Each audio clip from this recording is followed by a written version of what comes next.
6. 새 계명. 너희는 서로 사랑하라.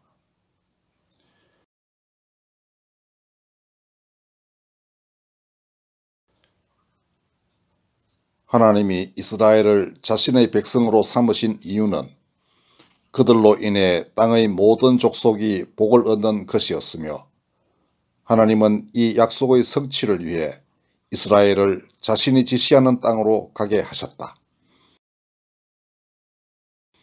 그러나 그 땅은 만들어진 신들이 난무하던 곳, 아브라함이 태어난 갈대아도 그랬고, 하나님이 그에게 지시하신 땅 가나안도, 왕국 멸망 후 이스라엘이 포로로 잡혀간 바빌론도, 예수님 당시의 로마 제국도 사정은 마찬가지였다.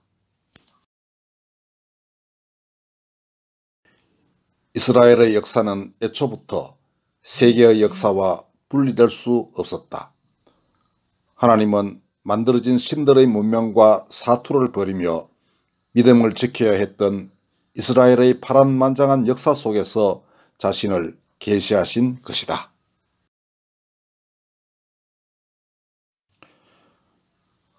살아남기 위해 혹은 번영에 도취되어 택함받은 백성으로서의 의무를 망각한 때도 있었지만, 그러면 그럴수록 하나님은 이들을 더 깊이 세계 속에 밀어 넣으셨다.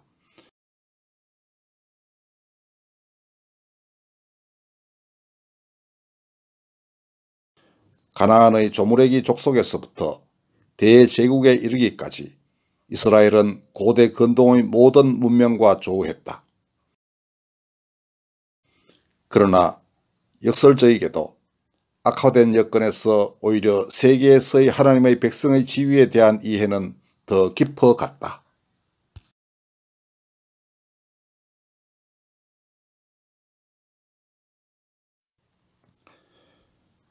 남북 왕국이 차례로 멸망하는 위기의 시대에 이사야 선지자는 평강의 왕 메시아가 오셔서 이방에 정의를 베풀고 자신의 고난으로 사람들을 치유할 것이며, 애국과 아수르와 이스라엘이 함께 하나님을 경배하게 될 것이라 예언했다. 온 세상을 아우르는 하나님의 나라에 대한 신앙과 만왕의 왕 메시아에 대한 기대가 싹트기 시작한 것이다. 같은 시기에 바빌론의 포로로 끌려온 사제들은 하나님의 빛과 생명으로 충만한 창조의 세계를 그려냄으로써 메시아가 이룩할 하나님의 나라가 무엇인지를 분명히 증언했다. 이 메시아 대망은 제국이 맹렬하던 신구약 중간기에 무르익었다.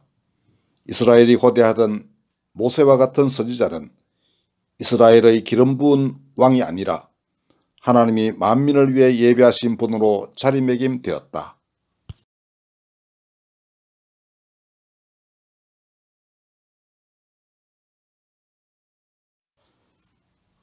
이스라엘의 위로를 기다리던 노 선지자 시므온은 아기 예수를 안고 이렇게 하나님을 찬미했다. 주제여, 이제는 말씀하신 대로 종을 평안히 놓아주시는도다. 내 눈이 주의 구원을 보았사오니 이는 만민 앞에 예비하신 것이요 이방을 비추는 빛이요 주의 백성 이스라엘의 영광이니이다.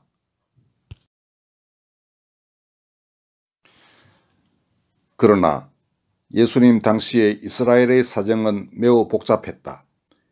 헬라 세계의 패권을 장악한 로마는 법과 군대로 로마의 평화를 구가하고 있었고, 그 힘에 압도된 이스라엘의 지도층은 질이 멸렬한 상태에 있었다. 바리새파, 사두개파, 에세네파, 열혈당 등 어느 종파도 민중들의 마음속에 팽배해 있던 메시아 대망을 담아낼 그릇은 아니었다. 그러니 예수가 누구신지 몰라본 것은 당연지사다. 예수께서 보시기에 사두개파는 만민이 기도하는 집을 강도의 소굴로 바꾸어 놓았고, 바리새인과 율법사들은 겉만 깨끗해 보이는 표리부동한 자들이었다. 무력으로 다윗 왕국의 영광을 재현하려는 열혈당도, 은둔과 금욕생활에 몰두하며 메시아를 기다리는 에세네파도 의인이 아니라 죄인을 부르러 오신 그가 몸을 의탁할 수 있는 집은 아니었다.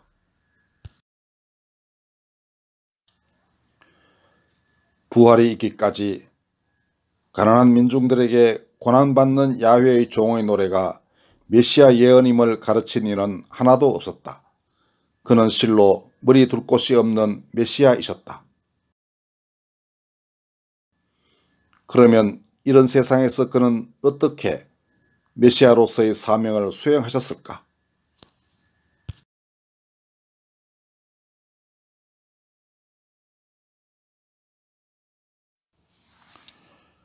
처음 갈릴리에서 몸을 일으키셨을 때 그는 이렇게 선포하셨다. 때가 찼고 하나님의 나라가 가까이 왔으니 회개하고 복음을 믿으라. 그리고 돌아가시기 직전 그는 빌라도에게 내 나라는 이 세상에 속한 것이 아니다. 나는 진리에 대하여 증언하러 세상에 왔다고 분명히 밝히셨다.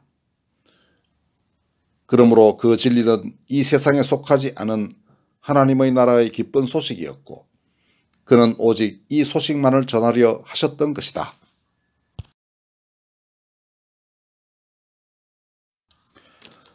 그렇다고 그가 사람들의 당면한 문제들을 외면하신 것은 아니다.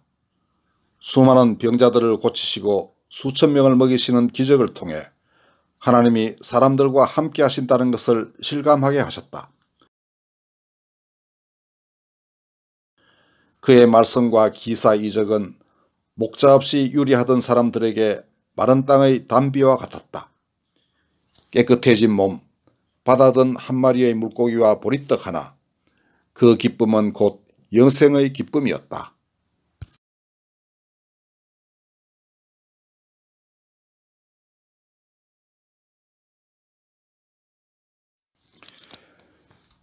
진리는 유대인과 헬라인, 종과 자유인, 남자와 여자를 가리지 않았다.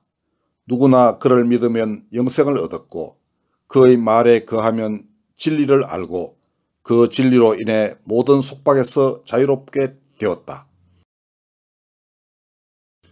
그의 멍에는 쉽고 그의 짐은 가벼웠다. 너희는 서로 사랑하라는 단 하나의 새 계명만이 하나님 나라에 들어가는 열쇠였다.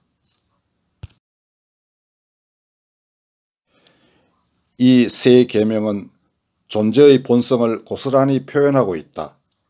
사람은 스스로 태어나 남 도움 없이 살다 죽을 수 있는 존재가 아니다. 사람뿐 아니라 세상 만물은 다 상호 의존해서 존재한다. 세계를 보면 이를 알 수 있다.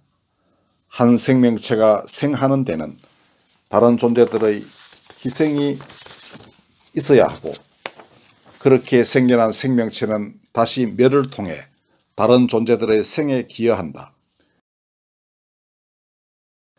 무생물인 흙도 그렇다. 흙은 생명체의 터전이다. 사람 몸도 흙이다. 몸이 없으면 하나님의 생기도 들어갈 곳이 없다.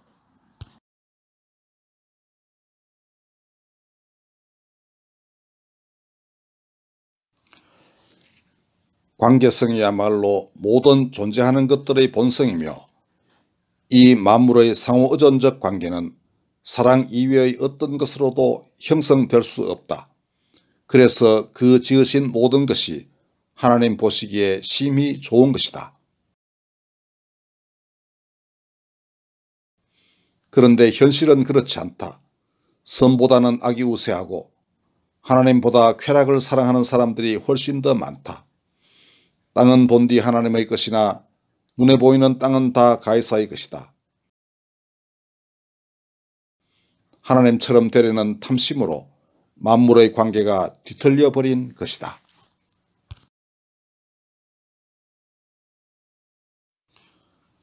그러나 사랑으로 엮여있지 않은 이런 세계는 존재의 본성에 어긋나는 것이기에 끝이 올 수밖에 없다. 그 끝은 파멸이 아니라 관계의 회복이요 하나님의 나라가 땅에 임하는 것이다. 끝이 파멸이라면 하나님은 선하시되 전능하시지 않거나 전능하시되 선하시지 않은 불완전한 한 존재에 불과하게 된다.